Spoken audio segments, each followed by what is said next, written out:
I had my bag half zipped when I heard his footsteps. Heavy, intentional. I didn't even have time to turn around before his voice snapped through the room. "Where do you think you're going?" Mark's tone was ice. I froze, my heart thudding in my throat. Slowly I turned, clutching the strap of my duffel bag like it might somehow protect me. His eyes locked onto mine with something primal, and then his fist rose. He didn't shout. He didn't curse. He just raised his arm, and for a split second, I was 7 years old again. Helpless, shaking, waiting for something I couldn't stop. But before the fist came down, he paused. His eyes flicked past me, toward the bathroom. Something in them shifted. Confusion, then panic. I followed his gaze, and everything stopped.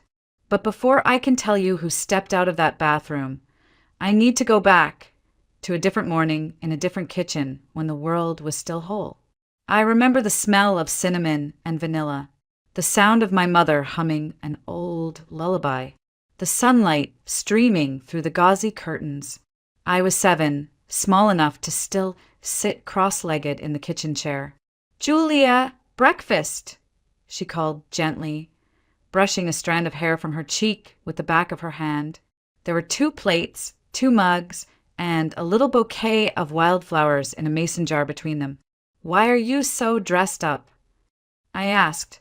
She wore her best blue dress, lipstick soft and pink, hair in a perfect braid. She smiled. "Because every day with you is a celebration," she said. "And I want you to remember that, okay?" I didn't know it was goodbye. That afternoon, we walked to the park, holding hands tighter than usual. We fed the ducks by the pond. She was quiet, too quiet. When we sat on the bench, she turned to me and asked, "Do you know how much I love you?" "A lot," I said. "And I love you even more." She kissed my forehead. "Whatever happens, remember that. Mama will always be with you, right here." She touched my heart. There were tears in her eyes.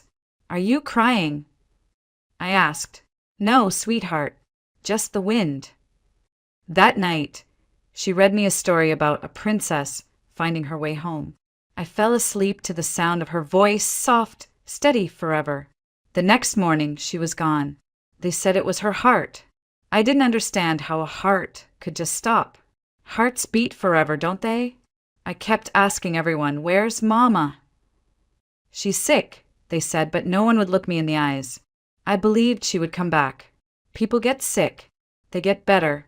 Mama would come home. But a week later, strangers arrived. A woman in a gray suit packed up my things and said I was going somewhere better. A place with other kids. I screamed, clung to the doorframe. "I want Mama." I yelled until my throat burned.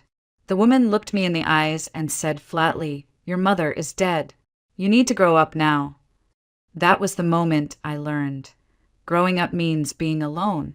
The state facility was cold. Long hallways that smelled like bleach and cheap cafeteria food. Metal bunk beds, painted institutional green. "Yours is by the window," said a stern woman named Mrs. Adler. "Bedding gets changed Wednesdays. Wake up at 7. I didn't speak. I just nodded and clutched the only thing they let me keep, a photo of Mama in a wooden frame. "You should hide that," whispered a girl on the next bed over. "People steal everything here." Her name was Leah. She was 9 and knew all the rules. "Got family?" she asked. "I don't know," I said honestly. She sighed. "That's bad. Kids with nobody don't get taken." I didn't even know being taken was an option. The days blended together. Wake up, eat, school, nap, dinner, lights out. I learned not to cry, to cut candy into 8 pieces so it'd last a week. I told myself Mama was in a hospital somewhere, recovering. She'd come for me. She had to. That lie was the only thing that let me sleep. Then, 6 months later, he came. A tall man in a gray suit, like the ones in courtroom dramas. The director acted like he was royalty. "Julia Spencer," someone called. No one used my full name. It startled me. In the office, he looked at me for a long time. Same gray eyes as mine, same stubborn chin. Hi, Julia, he said gently. I'm your father. I stared at him. How? How do you know? He took a deep breath. After your mother passed, one of her friends contacted me. She said your name was mentioned in the obituary. I took a DNA test. The results came last week, and I signed guardianship papers this morning. My world tilted. My father? Then where had he been? Why hadn't he come for me? Why wasn't he there when Mama died? My voice barely rose above a whisper. Where were you? He dropped his gaze. I didn't know you existed. I stared at him. She didn't tell me. I wish she had. It was the first lie he ever told me, and it wouldn't be the last. He said he didn't know, that if he had, he would have come, would have fought, would have done anything. But I didn't believe him, not then. Not when the ache of 6 months, without Mama, still lived in my bones. He said his name was Richard Spencer, that he lived in Charleston now, that he had a home, a wife. That Susan, his wife, was excited to meet me. But what about Mama? I asked because, even after death, I still clung to the idea that she might walk through the door any minute. She'll be looking for me. He knelt down, looking me in the eye. Julia, your mom won't be coming back. I had heard the word dead before. I just hadn't believed it. When he said it, really said it, something cracked inside me. A soundless breaking. A part of me fell away and never returned. He took me home that same day. The house in Charleston was big, bright, clean, hardwood floors that echoed beneath my sneakers, hallways that smelled like fresh linen and lemon polish. I wanted to like it. I really did. Susan met us at the front door. She was in her early 40s, warm brown eyes, soft voice. She looked like the kind of person who never raised their voice. You must be Julia, she said, her smile calm and careful. I've been waiting to meet you. She reached out to shake my hand. I shook it back, stiff and unsure. The house smelled like cookies, not like Mama's house. Close, but not quite. Richard, can you show Julia her room? She asked. My room was huge, bigger than our entire old apartment. There were soft curtains with flowers, a new bed, a desk, even toys. But no creaking floorboard by the door. No chipped picture frames. No scent of Mama's hand cream. If you don't like anything, we can change it, Susan said kindly. This is your home now. Thank you, I said, but I didn't believe it. Not really. The first few months felt like watching someone else's life from inside a glass jar. I ate at a big table, slept on clean sheets, went to a new school. Susan packed my lunch with little notes that said things like, "You've got this." But my heart didn't get the memo. Richard was polite, nice even, but always distant. He'd ask about school like a teacher does. How was math? Do you need help? He gave birthday gifts. He drove me to piano lessons. But he didn't read bedtime stories. He didn't ruffle my hair. One night, Susan came into my room while I was lying awake, staring at the ceiling. He's trying, she said softly. It's hard for him. Why? Because he missed everything, and he knows it. I didn't answer, because if he knew what he missed, why wasn't he holding on tighter now? Years passed. Slowly, I stopped asking questions. I learned how to fit into the family, how to smile for pictures, how to say Dad like it didn't sting. I wore nice clothes, got good grades. I was a good daughter. At 18, while cleaning out one of Susan's storage closets, I found the truth. A bundle of letters, tied with ribbon, the handwriting, unmistakably my mother's. My heart pounded as I opened the first one. Richard, don't look for us. Julia thinks she has no father. Let it stay that way. You made your choice. I'm making mine. But if anything happens to me, please, please take care of our daughter. She doesn't deserve to be punished for our mistakes. The letters were dated, one just a month before Mama died. She had reached out. He had known. I read them again and again, the words like needles. So he did know. She did tell him. And he stayed away anyway. When Susan found me crying, I didn't hide the letters. I looked her straight in the eyes and asked, "Why didn't you tell me?" "Because your mother asked us not to," she said gently, "and because some truths are too heavy for a child. But I'm not a child anymore." "No, Julia," she whispered. "You're not. And now you get to decide what to do with the truth." That night, I sat in my bed, looking out at the dark Charleston sky. Somewhere out there, other girls were living simpler stories, with parents who loved each other, with homes built on honesty. Mine was a story about love that couldn't survive pride, about a mother who chose silence, about a father who chose comfort, and about a girl who carried the cost, alone. The University of Virginia had a library with tall windows and an old wooden staircase that creaked like it was whispering secrets. I spent most of my free hours there, hidden among the shelves behind a stack of books and a wall I'd built around myself. Other students talked about parties, road trips, internships. I just wanted silence. I always sat at the same table, far left corner by the frosted glass window. No one ever joined me there, until he did. "Excuse me," came a voice one October afternoon. "Do you mind if I sit here? Everything else is full." I looked up, startled. He was tall, with dark hair and kind eyes, arms full of medical textbooks. "No, go ahead," I said, sliding my books to the side. He nodded and sat down, flipping open a thick volume on human anatomy. I tried not to watch him, but something about the way he quietly read, the way his fingers moved across the page with purpose, it felt safe. After 30 minutes, he glanced up. "I'm Ethan, by the way." "Julia," I replied. He looked at my stack of books. "Early childhood education." I nodded. "Planning to teach?" I hesitated. Maybe. Kids are easier than adults. They don't pretend to care. They either do or they don't. He smiled like he understood. "I'm studying to be a surgeon. Not because I like blood," he added, laughing, "but because I like fixing what's broken."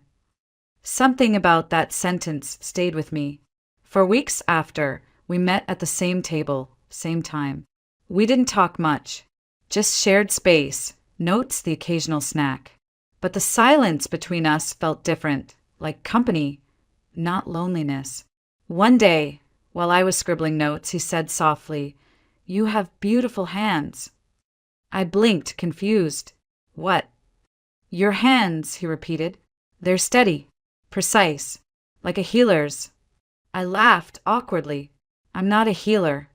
"You are," he said without looking up. "You just don't know it yet." By November, we'd walk through the park together, the leaves crunching under our shoes, the wind biting our cheeks. It was the first time I'd let anyone walk that close to me. On a bench near the water, he asked, "What's your family like?" I tensed. "I live with my dad and his wife. They're good people." "And your mom?" "She died when I was 7. "I'm sorry." "It's okay." I barely remember her face, but I remember her voice. I paused, then added, "I lived in a foster home for a while, before my dad found me." He didn't rush to fill the silence, didn't ask for more, just sat with it. "I don't talk about this stuff," I admitted. "You don't have to," he said, "but when you're ready, I'll listen." I didn't know how much I needed that until then. Someone who didn't demand pieces of me, someone who waited. Winter passed like a whispered prayer. Ethan walked me home from the library every night. He bought me tea from the vending machine, helped me with projects, remembered when I had tests. We still didn't call it love, but it was quiet, growing real. One night in February, while snow fell outside and the world felt hushed, I told him, "My mom died alone." And for years I thought she'd come back. Every time I saw a woman with the same perfume, every time I passed a bakery, he didn't interrupt. He just wrapped his arms around me. Not possessively, not hungrily, just there, steady. "Thank you," I whispered. "For what?" "For not saying stupid things like, 'Everything happens for a reason.'" "Time doesn't heal everything," he murmured. "Sometimes it just teaches us how to live with the ache." That was the moment I knew he saw me. Not the good grades, not the obedient daughter. Me. And I was beginning to believe I could be someone worth loving. He was everything Ethan wasn't. Confident, established, sharp in the way that impressed professors and made other students lean in. His name was Mark Caldwell, and he was one of the youngest adjunct lecturers in the School of Education. He noticed me after a presentation, complimented my poise, my clarity, my presence. He said I had potential, that I just needed someone to bring it out. At first, it was flattering. His attention felt like validation, like finally someone who knew the world saw me and thought I belonged in it. He took me to expensive restaurants, introduced me to his colleagues, called me exceptional and rare. When Ethan wrote to me about the opportunity in Europe, 3 years, prestigious clinics, once-in-a-lifetime experience, I froze. He asked me to come with him, to marry him. I want a life with you, he said. We can build it together. But I was afraid of leaving everything behind, afraid of choosing the unknown. I need time, I told him. He gave me space, weeks, then months. And in that space, Mark filled the silence. He made me feel important, not soft, not damaged, important. The wedding was exactly what people imagined success looked like. Crystal chandeliers, white roses, imported champagne, guests in tailored suits, murmuring how lucky Mark was. Even Susan seemed overwhelmed by it all. In the dressing room before the ceremony, she touched my veil and asked gently, "Are you happy?" I smiled at her through the mirror. "Mark is a good man." "I didn't ask about Mark," she said softly. "I asked about you." I didn't know how to answer that. During our honeymoon, Mark was generous, thoughtful, polished. He talked about buying a condo in a trendy district, about saving for investment properties, about building a future that made sense. Then one night, I asked, half joking, what he'd think if we had a baby sooner than planned. He set down his wine glass. "Why rush into chaos when we're finally on track?" "Chaos." I laughed. "That's what you'd call a baby." He reached across the table, covered my hand with his, smiled tightly. "Julia, I'm just being practical. I love you, but there's a right time for everything." That was the first time I felt something cold coil around my heart. Still, I nodded. I agreed, because that's what good wives do. I started teaching at a local elementary school. Mark advanced in his department. Every photo of us looked perfect, his arm around my waist, my smile practiced to the point of muscle memory. But there were signs, little corrections, subtle jabs. "You're wearing that to the dinner party. Don't speak too much about your upbringing. It makes people uncomfortable. I know you mean well, but let me handle the serious conversations." I told myself he was just trying to help, to protect our image, that it was normal to feel out of place next to a man like him. Then came the first pregnancy. Unexpected, delicate. I was terrified and thrilled all at once. I bought a tiny yellow onesie and hid it in my drawer, imagining the day I'd show him. But when I finally told him, smiling, nervous, hopeful, his face didn't soften. "What the hell were you thinking?" he snapped. I wasn't trying, we talked about this. You're not ready. This wasn't the plan." Tears welled in my eyes. "But it's our baby. It's your mistake." I should have walked away then, should have packed my bag and run. But instead I whispered, "I'm sorry." And he said, "It's too late for sorry. You'll have it. But next time, ask first. Ask for permission." That was the night I realized the man I married didn't love me. He loved control, and I had just handed him everything he needed to tighten the grip. Her name was Emily. She arrived in early spring, wrapped in the softest pink blanket the hospital provided. She had my eyes and a softness in her that made my heart ache. For the first time in years, I felt something close to peace, something like joy.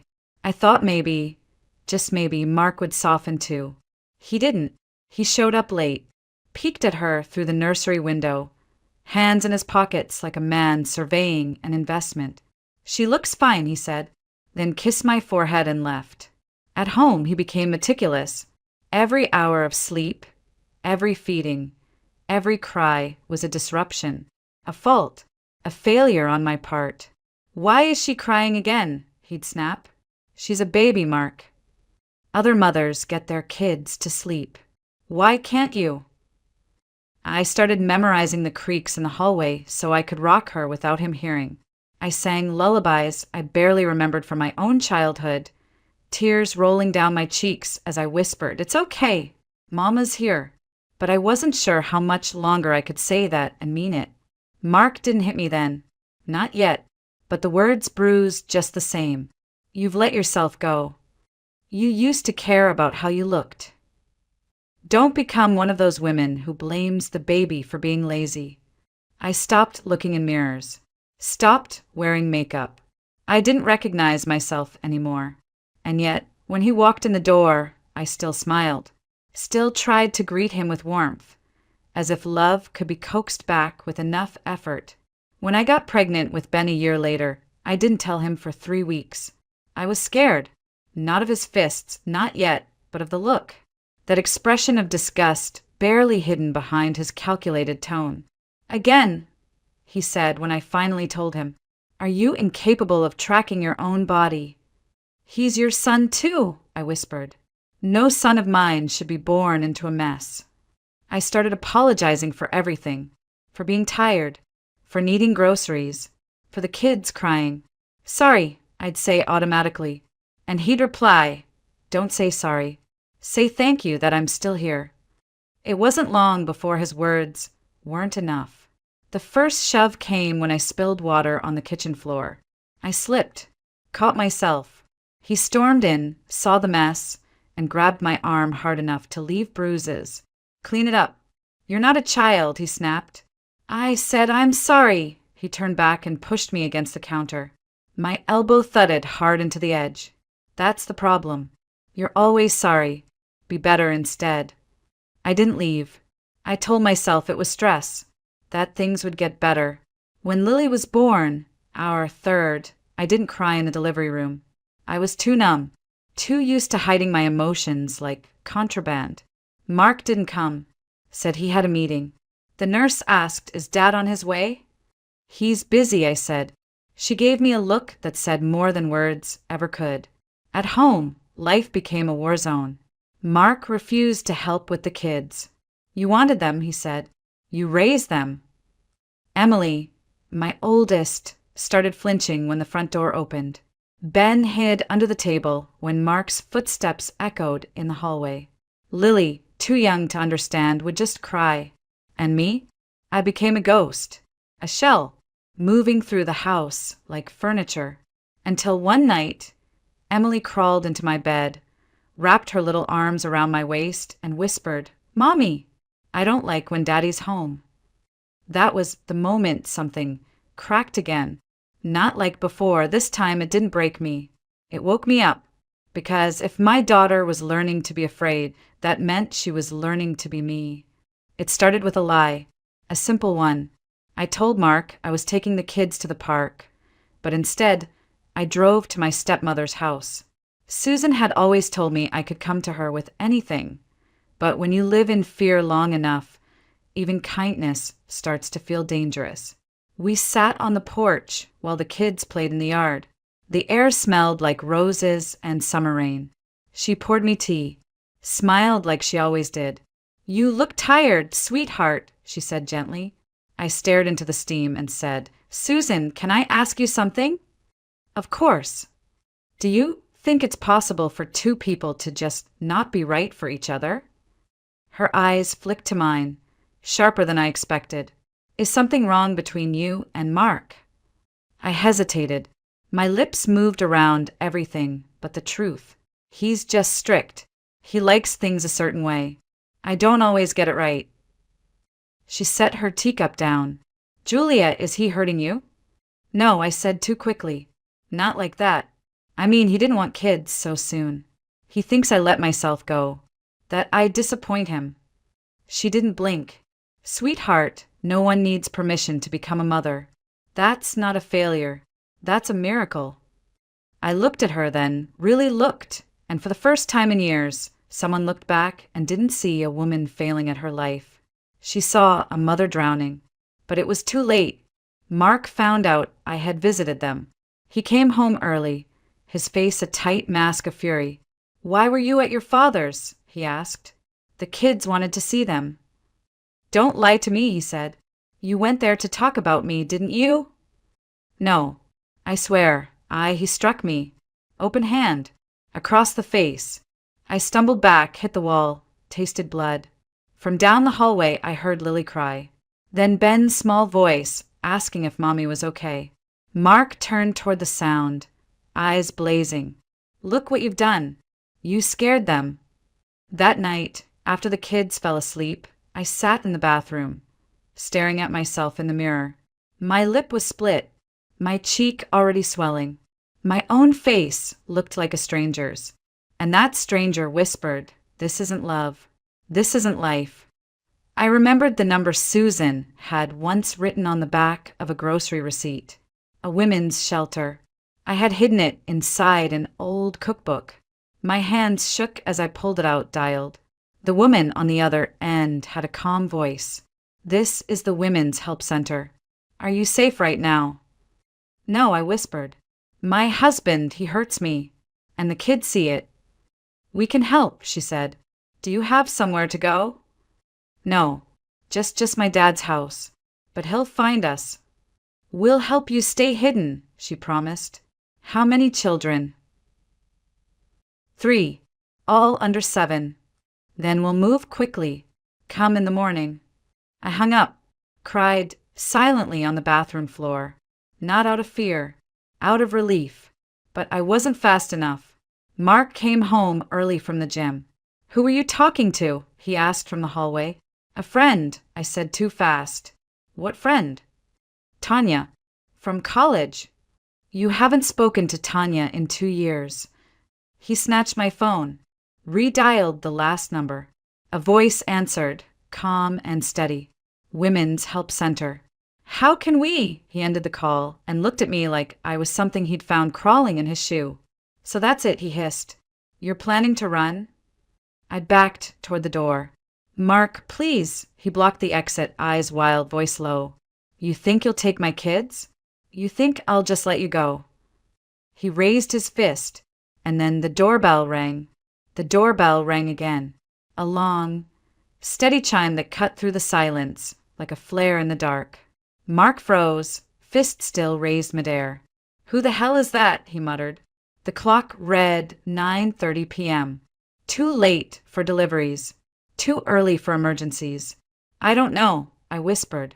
My voice trembled so badly it barely sounded like mine. He grabbed my arm, shoved me toward the entryway. "Open it. And if you say one wrong word," he didn't finish the threat. He didn't have to. My hands shook as I reached for the door.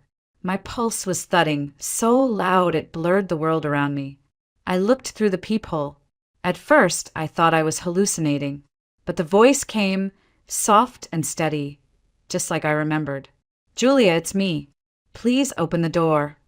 Ethan. He stood there in a dark coat, older, sharper around the edges, but those eyes still gentle, still sure.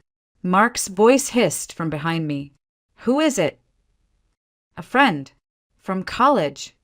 Mark leaned closer. "Open it. And smile." I turned the lock with shaking fingers.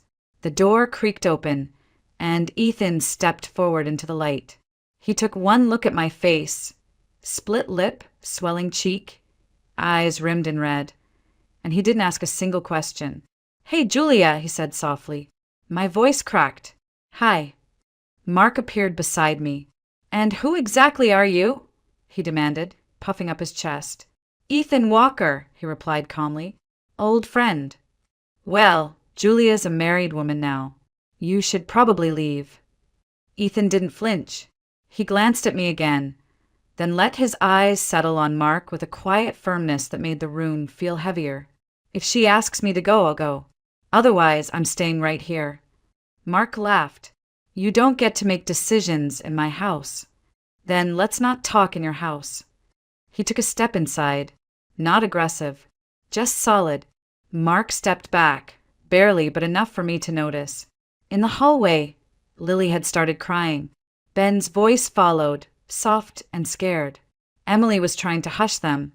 "I need to check on the kids," I said, moving toward their room. Mark caught my wrist. "They can wait." "No," Ethan said, voice like steel. "They can't." Mark turned on him. "What business is this of yours?" Ethan didn't answer right away. He stepped closer to Mark, just one pace, and said, "When it comes to Julia and her children, it's all my business." Mark tried to hold his ground, but something shifted. He saw it too. This wasn't the boy I'd once studied with in libraries.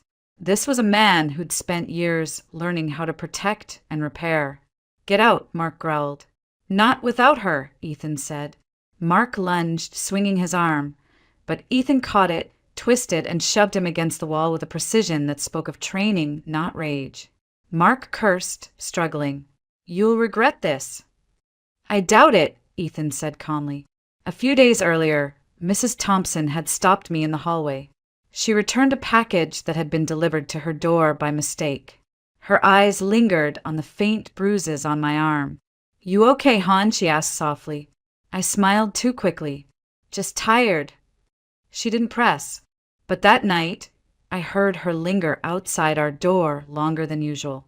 Then a voice came from behind. "I'd step carefully if I were you." It was Mrs. Thompson, our neighbor from downstairs. She held up a phone, screen still lit. "I've been recording every scream, every crash, every night. I called the shelter myself. And if this man hadn't shown up tonight, I would have walked through that door." Mark's face drained of color. Ethan let him go, then turned to me. "Get your things. Get the kids. You're not spending one more night here." I didn't move at first.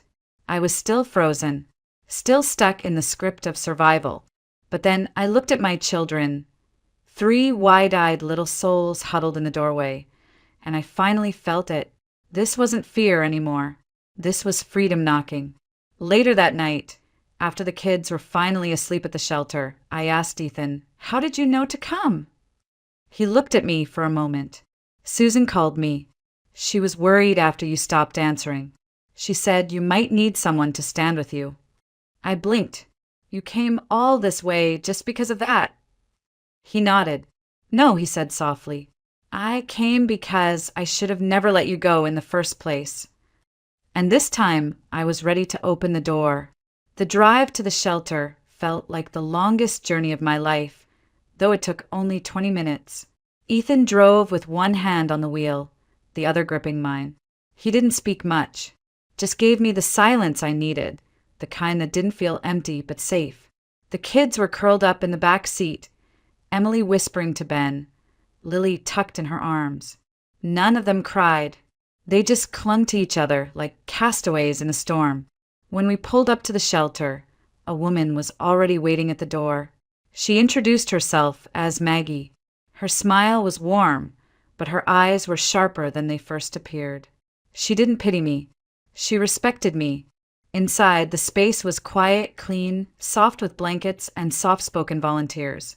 I filled out paperwork with trembling hands while Maggie brought juice boxes to the kids. "You're safe now," she said gently. "No one knows you're here, and no one will unless you tell them." That night, in a small room with bunk beds and dim lights, I sat on the edge of the mattress and stared out the window. Ethan knocked once, then peeked in. "You okay?" I nodded. "I think so." He hesitated, then asked, "Why didn't you call me? All these years." I looked at him, this man who had been my safe place once and somehow still was, because I didn't think I deserved help. Not after I chose wrong. Not after I stayed so long. He stepped inside. "You didn't choose wrong. He fooled you. And staying? That wasn't weakness. That was survival." Tears welled in my eyes. I let it happen. I let the kids see it. He knelt in front of me. And now they'll see this. They'll see their mom choosing better, choosing freedom. I broke then, but not like before. Not into pieces. I broke open. The first few weeks were chaos wrapped in comfort. Paperwork, legal calls, panic attacks at the sound of a closing door. The shelter's attorney helped me file for a protective order. Custody hearings would take months. Ethan stayed nearby, not hovering, just present. It wasn't instant freedom. It was exhaustion, flashbacks, and late-night doubts. But one morning I realized I had slept. Not just closed my eyes, but truly slept. And I woke up without fear. Lily started sleeping through the night. Ben made a friend. Emily asked Maggie if she could help serve snacks to the younger kids. I began to feel like a mother again. Not just a shield, but a source of warmth. Mark tried to reach out once. He sent an email through a mutual contact. Said he regretted how things ended. Said he missed the kids. I didn't reply. I sent it to the shelter's legal advisor. By the end of the month, I had filed for divorce. Full custody. No visitation without supervision. My father visited. He cried when he saw me. Apologized for not noticing sooner.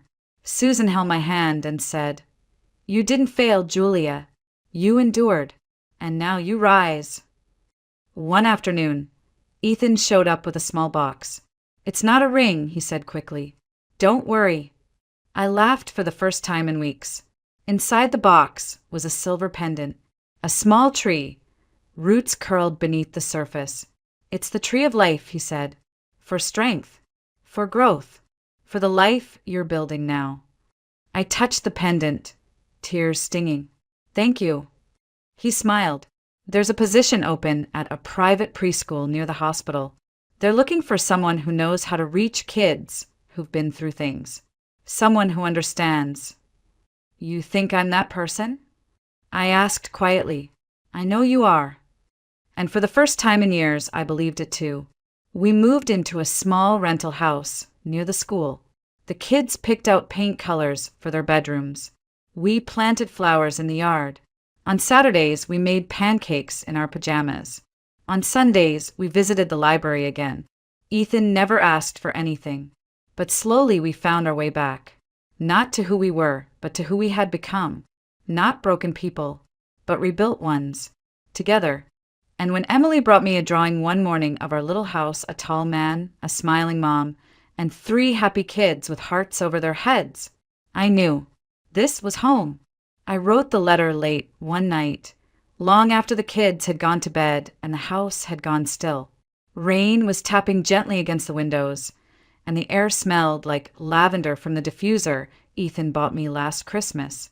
He was asleep on the couch, a book resting on his chest, glasses tilted slightly, just like always. I opened my laptop, stared at the blank document, and typed. To the man I once married, I paused. That phrase alone felt like a lifetime. "You once told me I was lucky you stayed, that no one else would want me, that I was too soft, too messy, too ordinary to ever be enough. For years, I believed you.